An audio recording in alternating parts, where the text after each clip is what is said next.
they just shield her away, like you said, and then we don't see any pictures until after a year. And I feel like at that point, people may have forgotten a little bit. They don't care as much. Yeah. But they're keeping us on our toes and making us care, because now we're talking about it now. But the baby's already met Amber Rose, already met her half-brother King, who is also the child with Tyga, so we'll see. But they also, did you see that they also did a mannequin challenge? We're going to get to that a little later in the show because we might have a TMA version. But did you see they did one in the hospital room? That I did not see. Now I'm going to have to go look that Go up. check it out. It is crazy.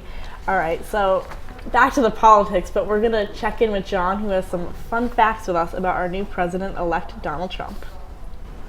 Good morning, everyone. Well, with the election come and gone, I thought it'd be best to take a look at our new president-elect, Donald Trump. Donald John Trump was born on June 14, 1946, to Fred and Mary Trump in Jamaica, Queens, in New York City. A graduate of Wharton College, Trump began a career in real estate at his father's company, which focused on rental property for middle-class people in Brooklyn, Queens, and Staten Island. After becoming president of the organization, he renamed it the Trump Organization and began work expanding his ventures outside of just real estate. His first major accomplishment with the company came in 1983 with the completion of Trump Tower, a 58-story skyscraper in Manhattan that holds the headquarters of the Trump Organization, Trump's personal penthouse condominium, and the set for the NBC television show The Apprentice, which Trump hosted from 2003 to 2015. As far as politics go, most are in agreement that Trump is a populist, but in terms of specifics, both parties and issues, he has a murky political career. As far back as 1988, he has suggested wanting to run for president. He has varied in political alliances most of his adult life, having at different times been a Democrat, Reform Party member, Independent, and Republican. Similarly, his stances on issues has changed at different times throughout his life. At the moment, he stands in favor of things such as capital punishment and medical marijuana, while being against Common Core education and foreign interventions. Issues he currently has unclear or changeable opinions on are minimum wage increases and the status of international free trade. Trump will take the oath of office on January 20th, 2017. That's all I have this week. Back to Erica and Kelly. All right, thanks, John. So here we are with the weather for this week. It looks like it's going to stay warm throughout the week. It's going to be 61 today with a low of 42. And sunshine Tuesday, we're going to have some thunderstorms with a high of 52. Wednesday, partly cloudy skies with a high of 58. Thursday and Friday, both going to be sunny with 58 degrees on Thursday, 59 on Friday. Saturday and Sunday, a little bit more clouds, 58 degrees on Saturday, and some rain, and 50 degrees on Sunday. But we'll be back home, so we're going to take a quick commercial break and stick with us. It's 9:30 Eastern, and you know what that means. Sports Pause is on the air. We have ball played up the middle. Emmanuel with a little cheat off the pipe. Preseason just boils down to going after another national championship and not necessarily focusing on the one before. MJ, it is time for our favorite part of the show. It's the top 5 plays of the week, brought to you by B&D Deli, home of the Q-Dog. Let's talk about the first play you want to break down. Yeah, let's break it down right away. But the one name I'm going to throw out there is a freshman, Mika Maples.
Coming up on hashtag that.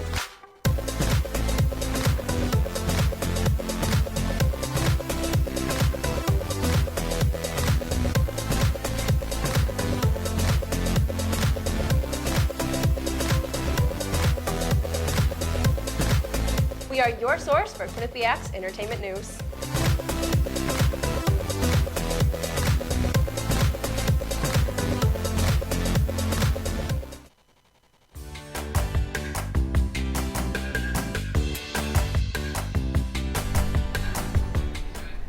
All right, welcome back. So last week until Thanksgiving, and then we head home. So obviously some tips for everyone as they head back to their families, especially after an election. That's big. Kind of a rough time. But so our tip number 1 for everyone is try to avoid political talk at the dinner table.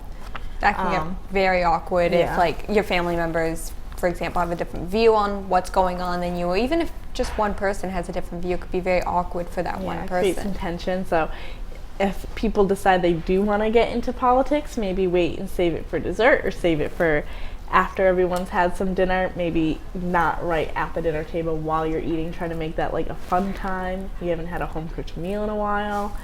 So I don't know, that's my view. I feel like when it comes to political views, even if people are like egging you on, they're like, oh, you're a millennial and stuff, like what are your thoughts?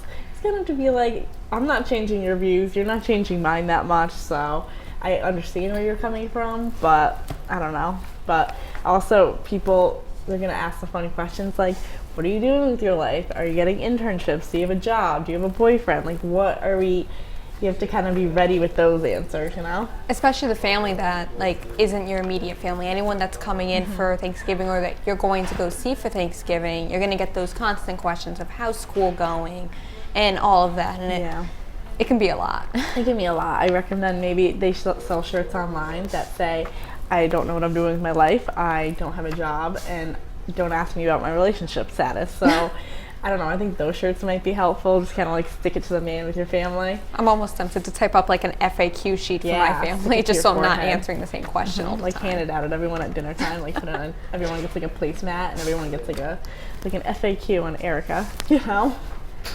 Because I don't want to answer questions, especially being a senior. Oh my god, everyone's like, do you have a job? And I'm like, no, I don't have a job. So if anyone wants to hire me. It's not like a great time to come back to the family. Another tip that I thought of was to actually relax. Like we're about to go into like the hectic 3-week period with finals and like all those projects due. And I feel like it'll just kind of be a nice little time to reset, like actually relax, catch up on any shows you may have. Yeah, no, definitely take some time for you and to like binge and just to like be a couch potato, because I feel like at school we get so crazy and then we go to Thanksgiving where like we have all this work we want to catch up and all this work we want to do, we want to be productive, we're so used to being in the mindset of being productive. Like give yourself a day or an afternoon at least and just kind of like do nothing. Yeah, just relax. Especially if you're going to see a lot of your family, like don't be in a book the whole time, actually spend time with them. Oh, that's a good advice.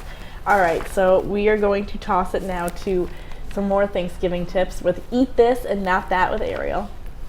Good morning, everyone. I'm Ariel Sable, and Thanksgiving is just around the corner. Is anyone else as excited as I am? This possibly could be the only holiday where stuffing your face with delicious turkey, tasty stuffing, and amazing mashed potatoes is socially acceptable. But for many, this holiday can mean eating tons of carbs, and that just doesn't fly for them. That is why on TMA, I'm going to be changing up a bit and having an Eat This, Not That edition, just in time for Thanksgiving. The first food we're going to be talking about is everyone's favorite, turkey. Eat This, skinless turkey breast. By taking off the turkey's fatty skin, any unwanted fat would automatically be removed by saving you some calories. White meat. Eat white meat for an extra lean bonus, although darker meat doesn't have that much added fat content. Not that. Butter and gravy. Turkey itself, usually the culprit, but the sauces that people put on it are not. Avoid them for a healthier meal. Next, we're going to be talking about gravy. Eat This. Pour gravy in a glass container and let it sit for a few minutes, which will be easier to remove the top fatty layer.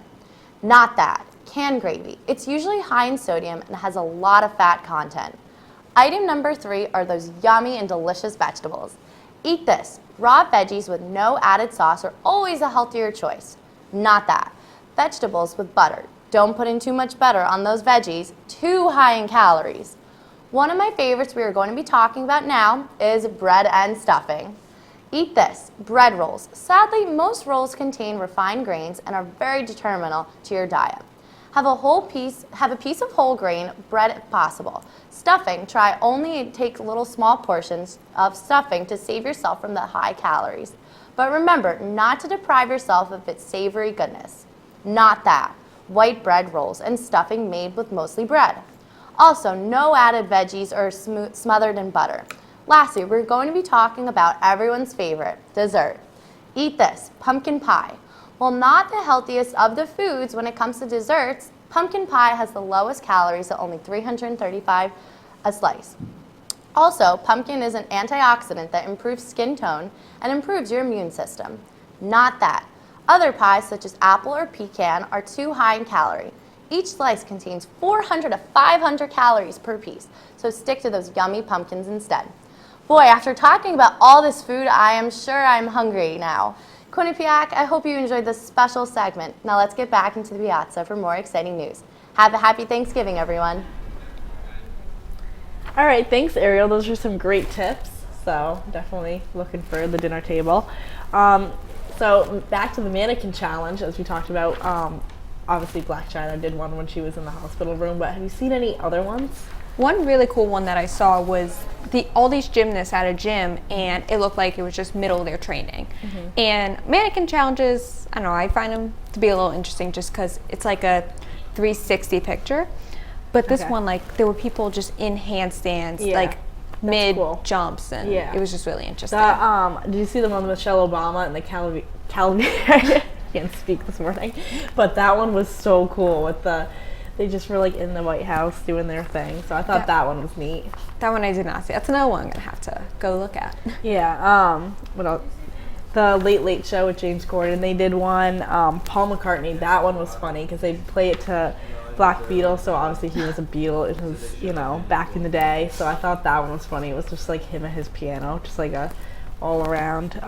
But I don't know. It's like catching on. It's only been a week, but I'm seeing them everywhere. And I'm glad there's finally a challenge that isn't sending people to the hospital. Like there was the cinnamon challenge and the duct tape challenge. Finally, we have a safe challenge for people to do. Finally, a safe challenge, a safe viral trend. Make viral trends safe again. And I don't know about you, but when I first saw this, I thought it was a little creepy because like everyone's still, and you're like, what's going on? Yeah, I heard about it. I heard about it last Thursday because I guess it's been really like high school kids were really into it. They've been doing it like in their classrooms and stuff, so that's like where it first caught on. And I guess there's different companies that are behind like these viral trends that we see as they put the music and they put the video up and stuff. So anyway, so I don't know, it's cool. But here at TMA we did our own version of the mannequin challenge, so we're gonna toss to that, and then after that we're gonna take a quick commercial break, so check it out.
I could really go for a Ray and Mike's sub right now. Come to Ray and Mike's and try our Philly chicken and cheese for just over $4. Giant cheesesteak subs and mouth-watering boar's head sandwiches for as low as $4.75. Q-Cash accepted just a mile down the road on Whitney, here at Ray and Mike's.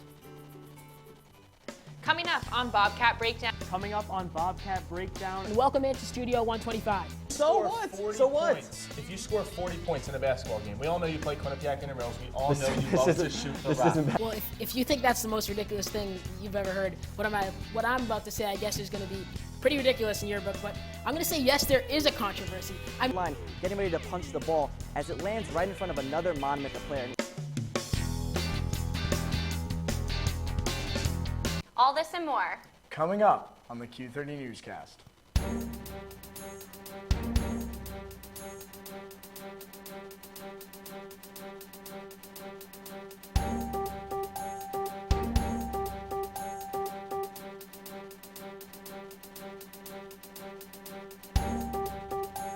Coming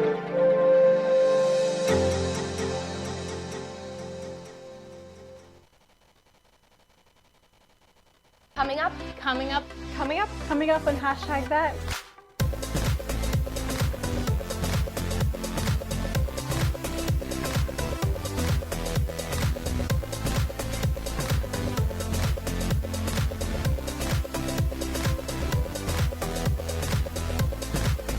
we are your source for Quinnipiac Axe entertainment news.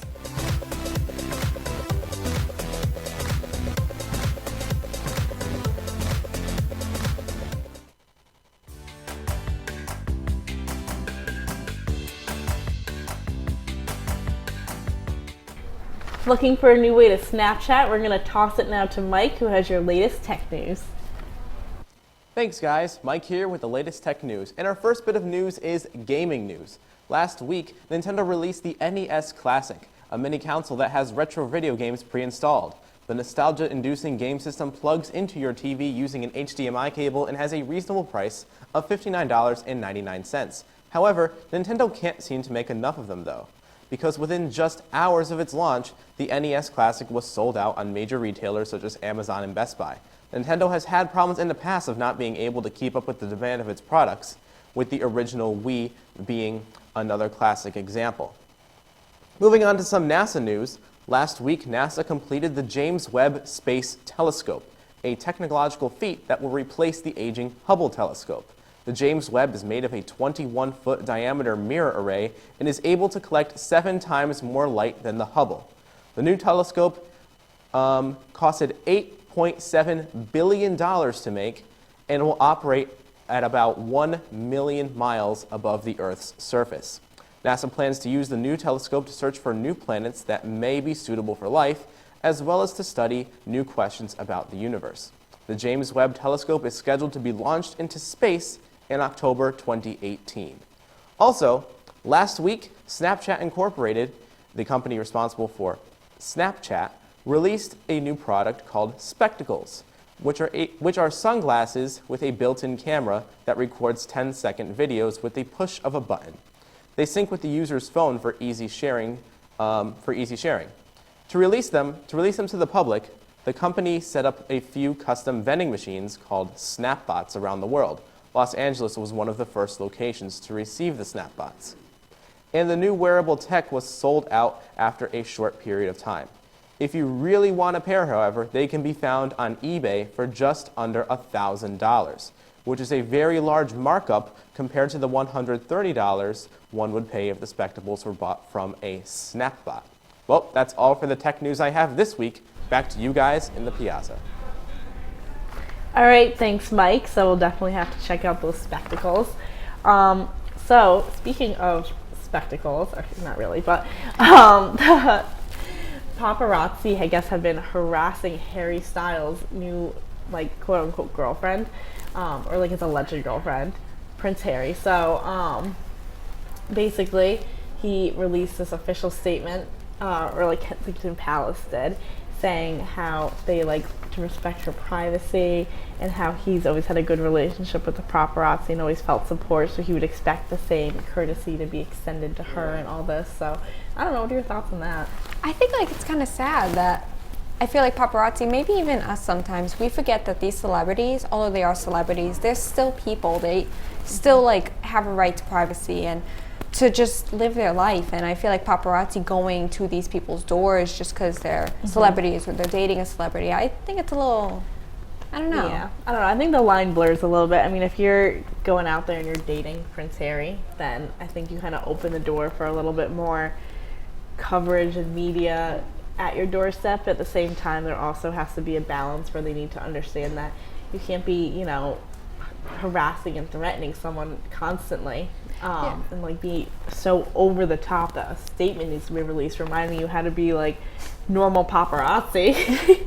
And like to be civil. And yeah, I mean, it's just crazy. It's just so it's Meghan Markle, and she's an actress on Suits, so she's, I guess, back and forth from London. She's filming still, so I don't know. We'll have to see how this plays out. I don't know if it's going to be one of those I don't know if it's like a forever thing or if this is just like a fling, and now it's all of a sudden getting all this coverage. So we'll see. It's interesting though that they released a statement, because that's very unlike Kensington Palace to, you know, speak out about something so personal, you know? It really is. And something I found actually kind of sweet was Prince Harry says he wants to protect her, and he almost feels like he can't with this, but I think it's like really sweet that he wants to protect her, and that's part of the reason he released the statement. Yeah, that's so cute. Oh, Prince Harry.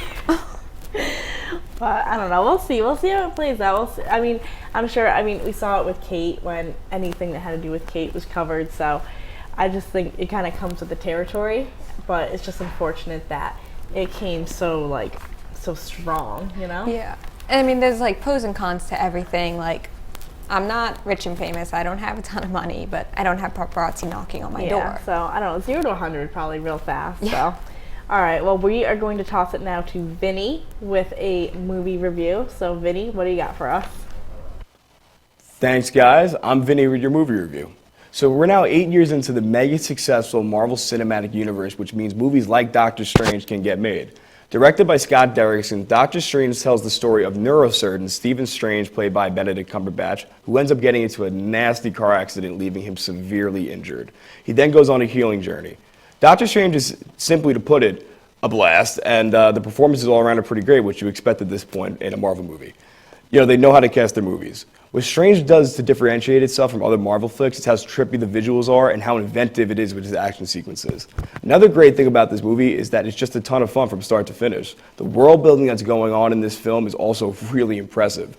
You know, for something that's set in a universe that has so much, that's had so much already happen in it, the world building that's happening in Doctor Strange is able to introduce so much more to this grand world, and I cannot wait to see what happens in the future. So that's it for this review. Hope you guys enjoyed it, and back to you guys in the piazza. All right, thanks so much for watching. Did you enjoy your first time hosting? I really enjoyed this. I'm really glad I got to do it. Well, you did a great job. So be sure to check out more Q30 content on Q30television.com, and check us out not next week because we'll be on Thanksgiving break, but the week after we'll be back with more fun TMA stuff. So have a great week, everyone, and a happy Thanksgiving.